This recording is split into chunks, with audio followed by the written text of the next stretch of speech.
Assalamualaikum warahmatullahi wabarakatuh. Yang terhormat Bapak dan Ibu dosen penguji, perkenalkan nama saya Muhammad Fakih. Saya guru PPKN di SMP Negeri 1 Sambung Makmur, Kabupaten Banjar, Provinsi Kalimantan Selatan. Saya juga sebagai mahasiswa PPG dalam jabatan angkatan ketiga Universitas Muhammadiyah Mataram. Pada hari ini Senin 18 Oktober 2021, saya melaksanakan praktek pembelajaran uji kinerja PPG dalam jabatan tahun 2021. Mohon masukan berupa kritik dan sarannya pada Bapak dan Ibu dosen penguji.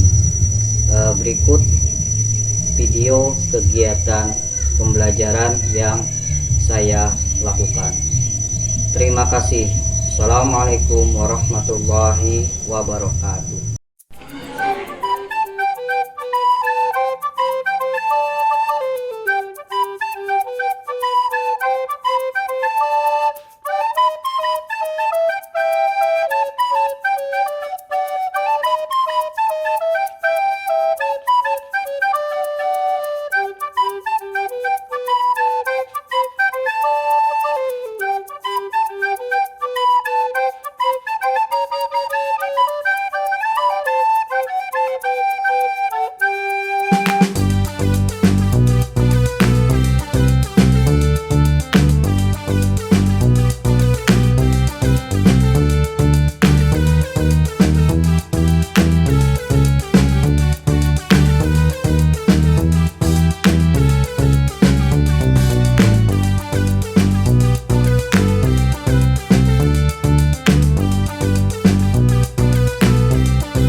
Assalamualaikum warahmatullahi wabarakatuh. Waalaikumsalam warahmatullahi wabarakatuh.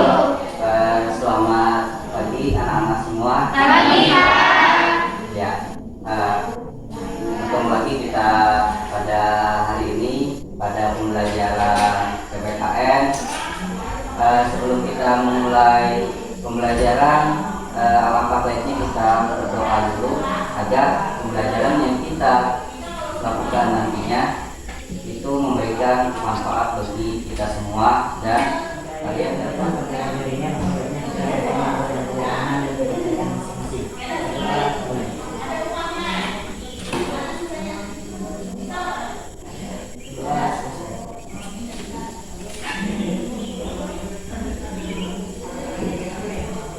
Terima kasih kepada Yamin yang sudah memimpin doa. Sebelum kita punya, Bapak ingin mengecek kehadiran kalian, Bapak angkat satu-satu ya.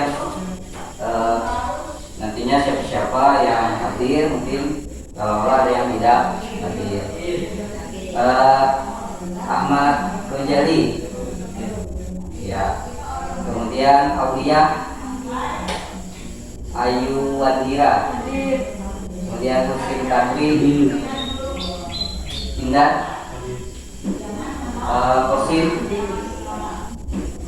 Khotijah, Lina, Marlianti.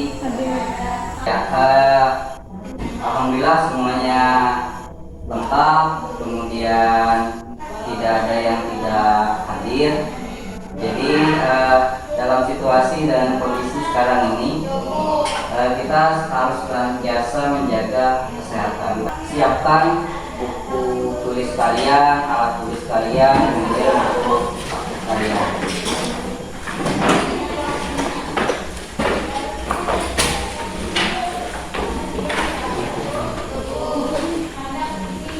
Bapak ingin bertanya berkaitan dengan materi pembelajaran yang sudah kita pelajari sebelumnya. Kira-kira adakah yang masih ingat berkaitan dengan materi yang telah kita pelajari? Siapa yang mau mencoba? Ya, silakan. Saya, Pak. Ya, Marianti. Mempelajari materi tentang perjuangan dalam mempertahankan negara kesatuan Republik Indonesia. Setelah Indonesia merdeka, perjuangan belum berakhir karena Belanda kembali datang ke Indonesia dengan tujuan menjajah kembali.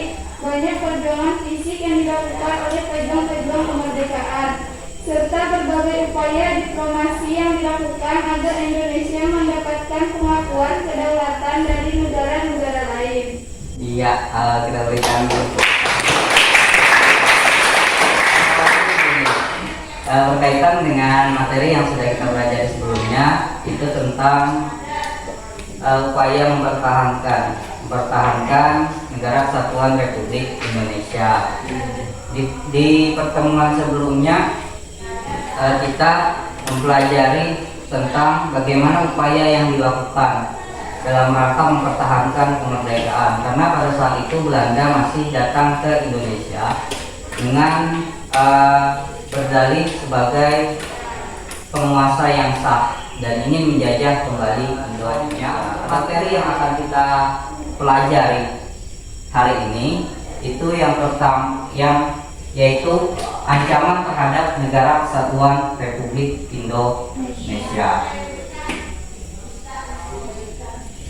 Nah, nantinya kita akan melihat berbagai ancaman yang ada di negara ini, baik itu ancaman dari dalam negeri maupun dari luar. Sama-sama kita menyanyikan lagu wajib supaya nantinya pembelajaran kita tambah semangat lagi.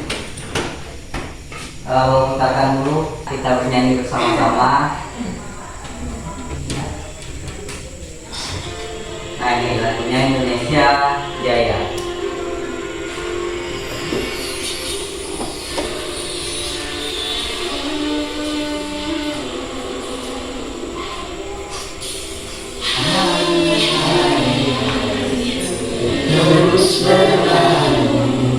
Ikuti nadanya.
Yang bisa dilihat melalui kegiatan mengamati tayangan PowerPoint dan video serta tanya jawab, peserta didik itu dapat menganalisis berbagai ancaman yang muncul dari dalam dan luar negeri terhadap negara kesatuan Republik Indonesia dengan cermat dan baik. Kemudian melalui kegiatan diskusi kelompok, peserta didik itu dapat menguraikan berbagai penyelesaian berkaitan dengan ancaman yang muncul dari dalam dan luar negeri terhadap Negara Kesatuan Republik Indonesia dengan baik dan kritis. Yang ketiga, pada kegiatan diskusi kelompok, peserta didik dapat menyusun dan menyajikan hasil laporan singkat tentang berbagai ancaman yang muncul serta solusi yang digunakan terhadap Negara Kesatuan Republik Indonesia pada saat ini secara kreatif dan bertanggung jawab. Ini tujuan pembelajaran yang nantinya akan kita capai. Kalian bisa mengamati video ini terlebih dahulu.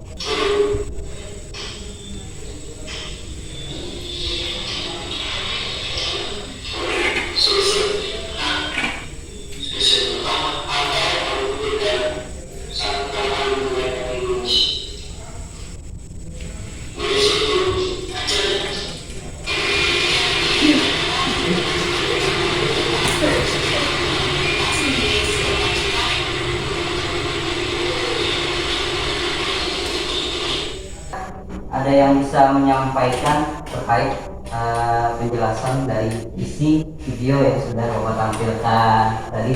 Saya Pak, Selamat ya, Jana. yaitu seorang pemuda yang ditanya tentang saat pertama kali mendengar kata Indonesia, di mana banyak permasalahan yang disampaikan, yaitu Indonesia macet, rusuh, dan kopi. Ia menganggap tidak ada yang bisa dibanggakan dari Indonesia berkaitan dengan kondisi yang terjadi saat ini. Iya, kita berikan. Jadi apa yang disampaikan oleh Diana tadi terkait dengan isi dari video tersebut, apa sih yang terbenak di pikiran kalian tentang Indonesia? Jadi Indonesia itu macet, Indonesia itu rusuh, Indonesia itu korupsi. Tiga-tiganya permasalahan yang terjadi saat ini. Jadi pemuda itu menganggap tidak ada yang bisa dibanggakan dari Indonesia. Padahal apa yang sudah kita berikan bagi negara ini, sudahkah kita melakukan hal-hal yang kecil? Ancaman adalah setiap usaha dan kegiatan baik dari dalam negeri maupun luar negeri yang dinilai membahayakan kedaulatan negara, keutuhan wilayah negara, dan keselamatan segenap masyarakat. Kemudian bentuk-bentuk ancaman itu ada dua, seperti yang bisa kalian lihat. Yang pertama itu ancaman militer, yang kedua ancaman non militer. Selanjutnya, ini ancaman dalam negeri, itu bisa kalian lihat. Ancaman dalam negeri yang pertama itu disintegrasi bangsa, kemudian kesenjangan ekonomi. Yang ketiga, upaya mengganti ideologi Pancasila. Yang keempat, makar atau penggulingan pemerintah. Kemudian 5, provinsi politik sara. 6, korupsi, kolusi, dan nepotisme. Kemudian yang ke-7, pemaksaan kehendak golongan. Yang ke-8, penyalahgunaan narkoba, pornografi, dan pergaulan bebas. Nomor 8, ini permasalahan remaja dan pelajar saat dari gambar pertama dulu, kira-kira siapa yang mau? Ya, ya. Gambar yang pertama itu seperti para pemberontak atau teroris yang ingin berperang. Iya, kita berikan tepuk tangan dulu. Gambar pertama itu adalah pemberontakan, gambar pemberontakan. Pemberontakan yang pernah terjadi di Indonesia itu pemberontakan yang berupa disintegrasi bangsa. Nah, kemudian yang kedua, kira-kira siapa yang mau? Kedua, ya, Nur Hasanah. Gambar kedua itu kondisi rumah-rumah yang kurang layak, padahal kalau dilihat di belakangnya ada gedung-gedung yang mewah. Iya, bagus sekali. Kita ibaratkan perbandingan lah. Kalau gambar yang kedua ada gedung mewah, ada rumah umum atau rumah yang tidak layak. Ini cenderung mengarah kepada kemiskinan. Kemudian gambar yang ketiga itu gambar siapa? Kira-kira ada yang menjawab? Nomor siapa? Ahok ya. Apa sih? Gambar ketiga yaitu Pak, biasanya di belakang tentang dugaan penistaan agama. Iya, misalnya agama yang kita kami Ahok ini adalah mantan Gubernur DKI Jakarta. Beliau pernah terkena dugaan terkait penistaan agama. Jadi sebagai warga negara Indonesia, kita harus memperhatikan hal-hal yang kiranya bisa mengancam keamanan NKRI. Adakah pertanyaan dari penyampaian ancaman yang ada? Ancaman yang ada di dalam PowerPoint yang sudah Bapak sampaikan. Silahkan kalau ada pertanyaan. Saya Pak, Ya, Pak Jana. mengapa ancaman yang muncul dalam suatu negara dapat mengganggu pertahanan dan keamanan? Iya, pertanyaannya kita berikan tepuk tangan dulu. Ini sudah bertanya mengapa ancaman di dalam suatu negara itu bisa mengganggu pertahanan dan keamanan. Jadi begini, ancaman itu artinya permasalahan-permasalahan yang muncul baik dari dalam maupun dari luar. Kalau nantinya kita biarkan, bukan tidak mungkin yang pertama akan terjadi perpecahan, kemudian terjadi kesenjangan ekonomi. Selanjutnya kegiatan kita adalah kegiatan diskusi kelompok. Jadi nantinya setiap kelompok nantinya akan mencermati dan membaca isi berita. Itu ada 4 berita yang Bapak bagi. Yang pertama, penyebaran narkoba di kalangan anak-anak dan remaja. Kemudian ada ancaman hoax terhadap kedaulatan negara kesatuan Republik Indonesia. Kemudian ada jejak panjang konflik di Poso. Ya, silakan bentuk kelompoknya. Jadi ini sudah Bapak bagikan terkait dengan kelompoknya. Kelompok 1 itu Yamin, Nur Hasanah, Marliati, dan Rahma. Kemudian kelompok 2 Nor Jana, Indah, Husin, dan Yahya. Kemudian kelompok 3 itu Ayu, Aulia, Firdiansah, dan Kosim. Kelompok 4 Khotijah, Nina, dan Ahmad Gojari. Nah, jelaskan dan pembagian kelompoknya. Jadi nantinya di meja kalian itu sudah ada kertas karton, nanti bisa digunting beritanya yang ada di sana, gunting, kalian kreasikan. Kemudian nantinya di sebelah kiri sini kalian tulis pertanyaannya. Pertanyaannya lewat sini ditulis, nanti dibawa-bagikan. Kemudian di sebelah kanannya dituliskan jawabannya. Jadi di tengah-tengahnya itu ada berita yang telah ditempelkan tadi. Ya, bisa dikerjakan mulai dari sekarang. Nanti kalau sudah selesai kita presentasikan di depan kelas tiap-tiap kelompok. Waktunya 15 menit cukup.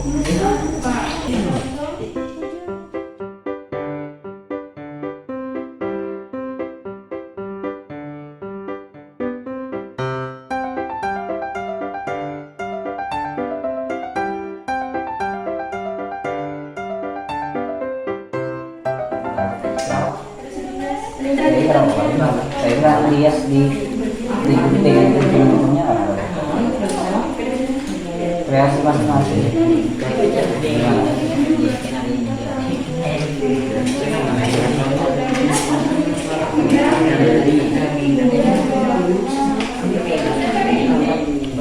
Ini membagi tugas yang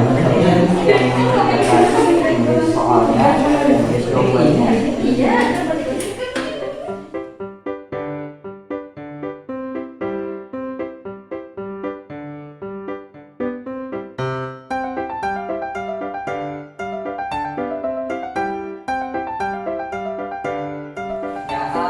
Bagaimana? Sudah selesai tugasnya? Sudah. Ya, kalau sudah kita presentasi ke depan kelas. Jadi yang pertama kali presentasi adalah kelompok 1 dan 3. Jadi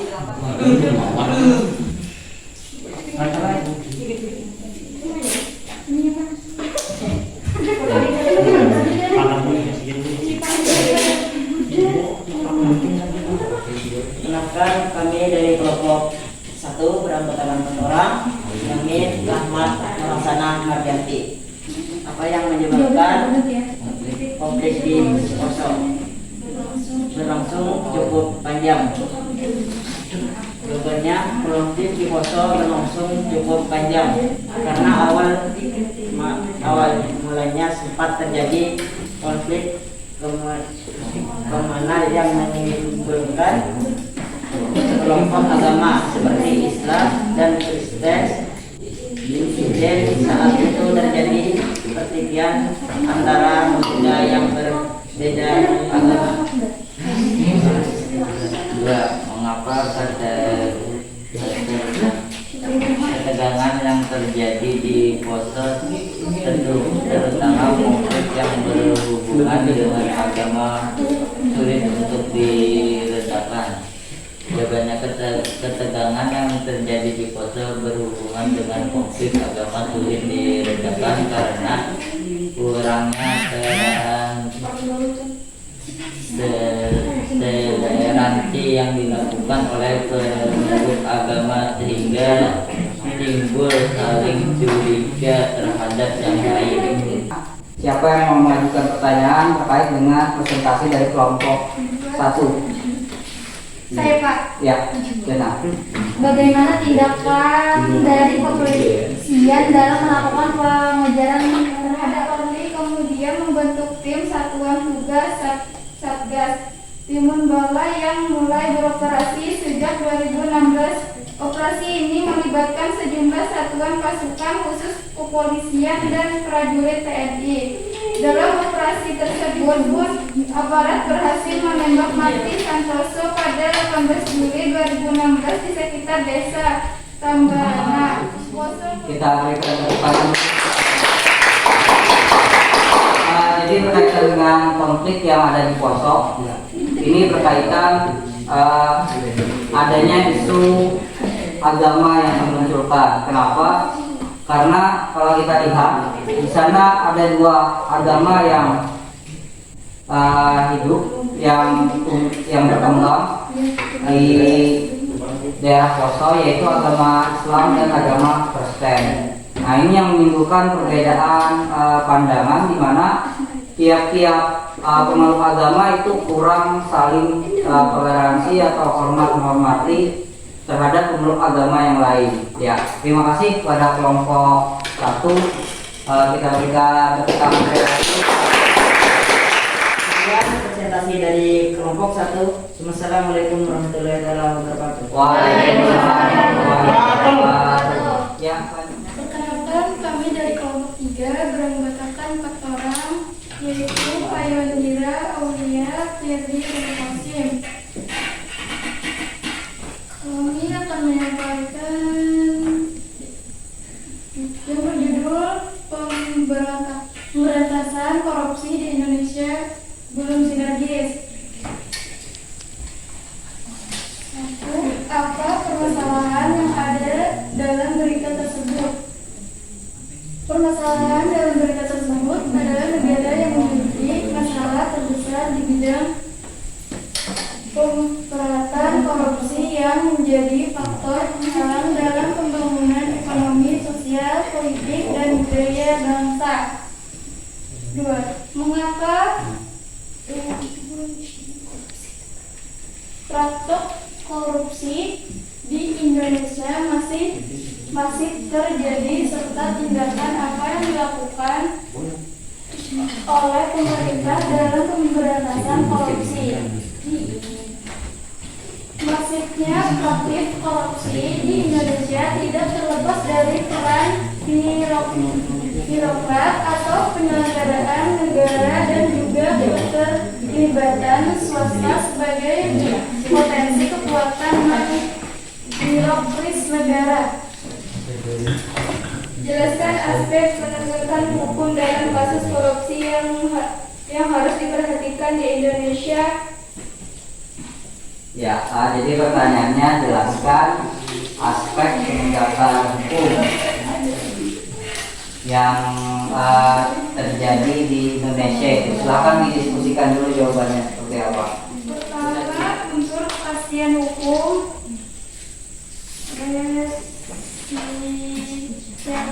Yang menghendaki pelaksanaan hukum apa adanya, tidak boleh menyimpang. Kedua, asas kemanfaatan. Masih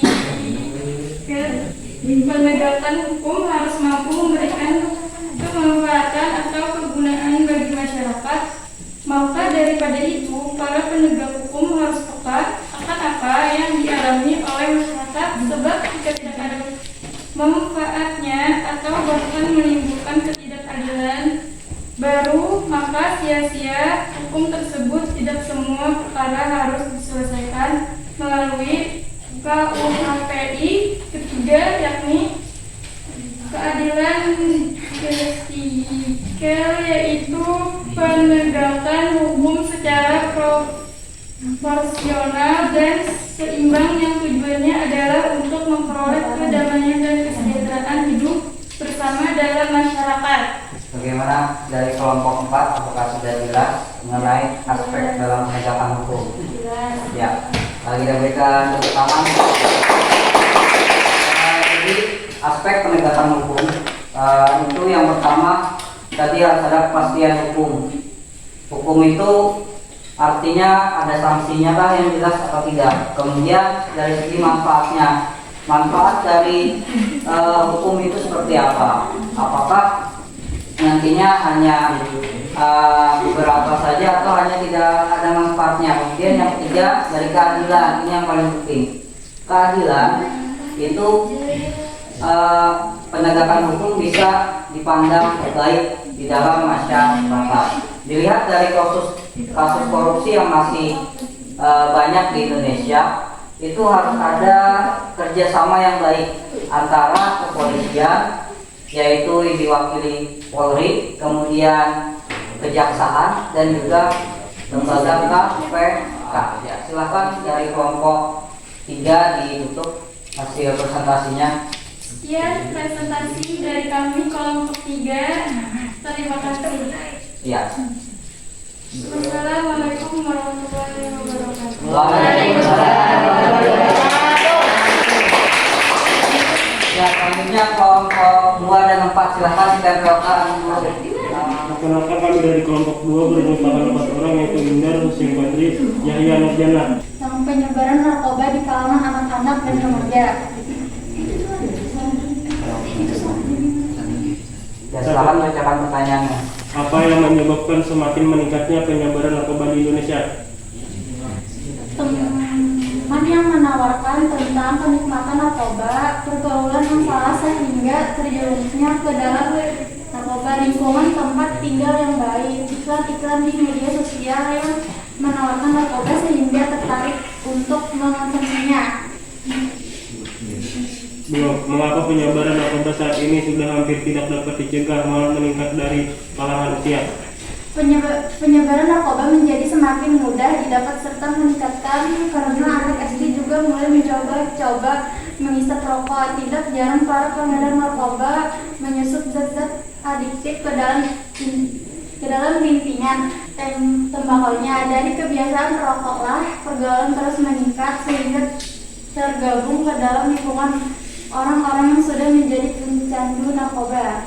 Ya, nah, kalau ada yang bertanya terkait dengan presentasi kelompok 2. Bagaimana perkembangan pecandu narkoba yang ada di Indonesia saat ini?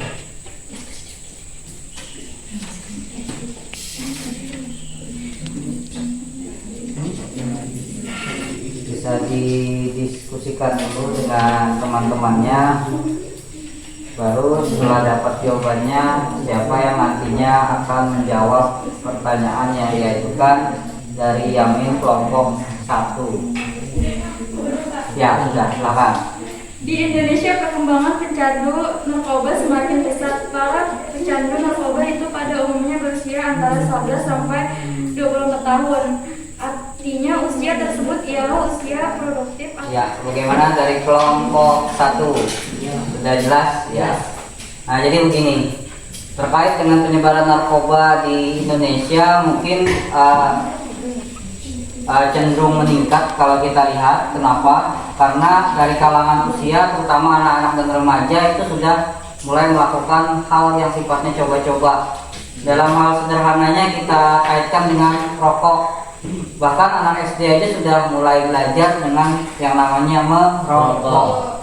Nah, dari sanalah mungkin masuk zat-zat adiktif yang disebarkan dari rokok sehingga menimbulkan kecanduan bagi penggunanya. Silakan dari kelompok, silakan ditutup hasil diskusinya.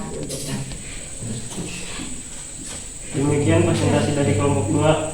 Terima kasih. Wassalamualaikum warahmatullahi wabarakatuh. Waalaikumsalam.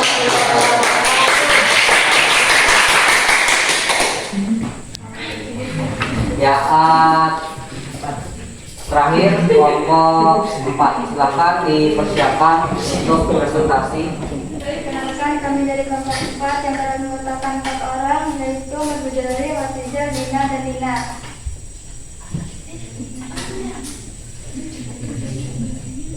Membahas tentang Membahas ancaman hoax terhadap kedaulatan NKRI di dunia siber. ya dunia cyber. Ya, silakan dibacakan pertanyaan dan jawabannya. Nomor 1, mengapa pemerintah Indonesia melihat hoaks sebagai ancaman serius bagi kedaulatan bangsa dan negara? Pemerintah Indonesia melihat hoax sebagai ancaman serius bagi kedaulatan bangsa dan negara karena maraknya hoax yang bernuansa sehingga memberikan kekhawatiran bagi bangsa Indonesia. 3, siapa pihak berwenang dalam memantau informasi hoaks di Indonesia? Bagaimana solusi yang dilakukan untuk memutus mata rantai penyebaran hoaks secara lebih cepat di Indonesia? Jawab, pihak berwenang yang bertugas memantau informasi-informasi hoax di Indonesia adalah Kemenkominfo serta pihak dari kepolisian agar dapat memutus penyebaran hoax yang ada di Indonesia. Bagaimana cara yang dilakukan dalam penanganan hoax agar lebih efektif dan efisien? Ya, bagaimana cara melakukan penanganan hoax agar lebih efektif dan efisien? Silahkan didiskusikan dan dicari jawabannya dulu, baru nanti dijelaskan kepada kelompok yang bertanya. Diperlukan suatu metode kerja yang lebih standar dan terorganisir sehingga penanganan hoax bisa lebih efektif dan efisien. Ya, gimana? Dari kelompok 3. Jelas. Ya. Jadi mau tambahkan sedikit terkait dengan penanganan hoax di Indonesia. Sebenarnya agak sulit karena yang namanya dunia maya ini kan sangat luas cakupannya. Jadi untuk memblokir akun-akun yang menyebar informasi-informasi yang bohong itu, yang tidak benar itu kan perlu beberapa penyelidikan atau temuan-temuan, bahkan laporan dari masyarakat dulu. Kalau tidak ada laporan, pihak yang terkait tidak bisa untuk menindaklanjutinya. Sudah sepantasnya kita bijak dan bisa memanfaatkan teknologi dengan hal-hal yang positif. Jangan menyebarkan berita-berita yang belum tentu tahu kita kebenarannya seperti apa. Nah, itu. Ya, silakan dari kelompok 4 ditutup terkait dengan hasil presentasinya. Demikian presentasi dari kelompok 4. Assalamualaikum warahmatullahi wabarakatuh. Waalaikumsalam warahmatullahi wabarakatuh. Ya, kita berikan tepuk tangan dulu. Ya, sekarang sudah selesai kegiatan diskusi dan presentasi kelompoknya. Kita kembali ke tempat duduknya masing-masing.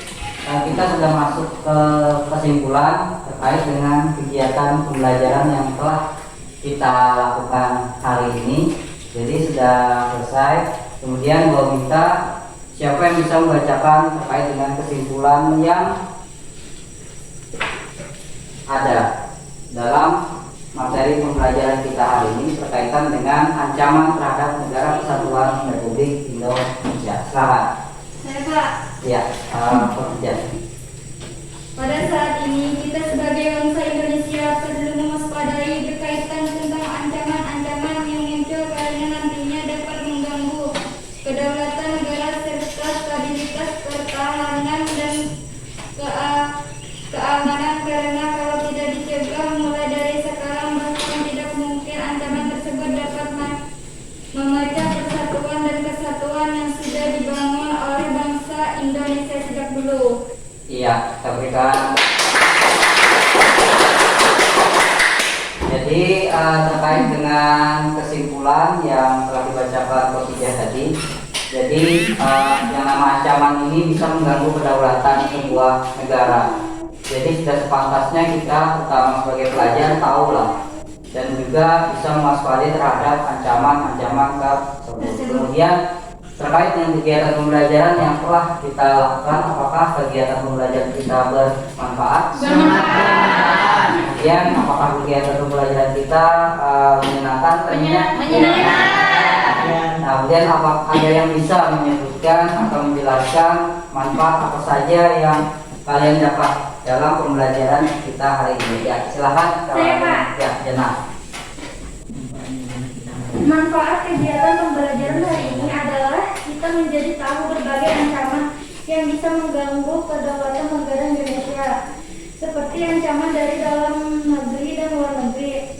Sebagai generasi muda, kita seharusnya dapat menghindari serta mencegah berbagai ancaman yang muncul saat ini, terutama kondisi Indonesia sekarang ini sedang dalam kondisi pandemi, di mana hal tersebut juga merupakan ancaman yang nyata serta harus diselesaikan oleh bangsa Indonesia sendiri agar pembangunan dalam berbagai bidang bisa dilanjutkan kembali.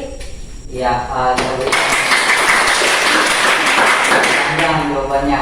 Jadi begini, terkait dengan manfaat dalam kegiatan pembelajaran, kita kaitkan dengan ancaman. Kita jadi tahu ancaman dari dalam itu seperti apa, dari luar itu seperti apa. Kemudian kalau kita lihat ancaman yang ada saat ini, negara kita mengalami masa pandemi COVID-19 atau virus corona. Jadi kita sebagai bangsa Indonesia harus bisa menyelesaikan masalah ini agar nantinya pembangunan itu bisa berjalan dengan baik, tidak terhambat. Ya, kemudian kita masuk ke evaluasi krisis. Silahkan siapkan handphonenya masing-masing.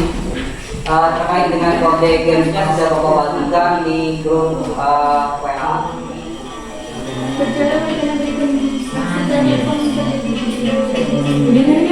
Pak, ada ngomong yang lain. Ada ngomong yang lain.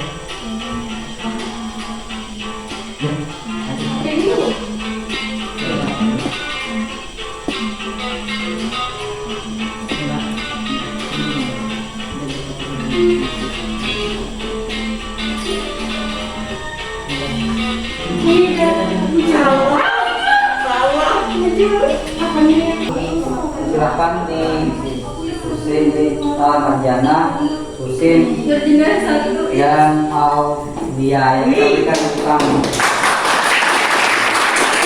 Demikian soal yang benar dan soal yang ya. Selesai pembelajaran kita hari ini. Sebelum mengakhiri pembelajaran kita akhiri dengan doa. Boleh minta salah seorang pemimpin doa yang dijamin.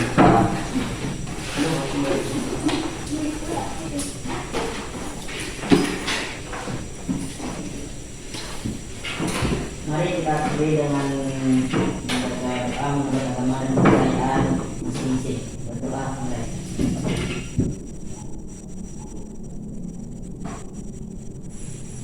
Sudah selesai.